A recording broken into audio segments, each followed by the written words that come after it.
Which POS system is the best for store owners? If you operate a business, you understand the need of having a dependable point of sale system. It not only simplifies and speeds up transactions, but it also allows you to track sales data in real time. But with so many POS systems on the market, how can you choose which one to go with? Today, we'll look at two of the most popular options, Shopify and Square. Square versus Shopify overview. Shopify and Square are two of the most popular point-of-sale systems on the market today. Both have a number of tools that can assist business owners in streamlining their operations and better managing their cash. They do, however, each have pros and downsides that should be considered before determining which one to utilize. Click here to chat with a Shopify POS expert.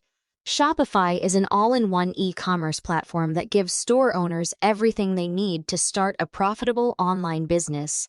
Inventory management, product delivery, customer support tools, payment processing capabilities, and other services are included.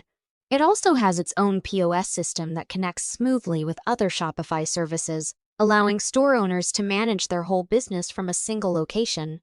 Square is another well-known choice that mostly provides payment processing services. It enables retailers to accept credit card payments from clients both in person and online. It also has its own POS system, which allows merchants to track sales data in real time and create reports fast for financial tracking. Shopify and Square both provide solid alternatives for business owners searching for a dependable point-of-sale system. While Shopify provides more comprehensive functionality for businesses looking for an all-in-one e-commerce platform, Square may be better suited for those that only want a quick and easy way to accept payments. Finally, deciding between these two solutions will be determined by your individual demands as a business owner, so consult with an expert before making any judgments. Please see the link provided below.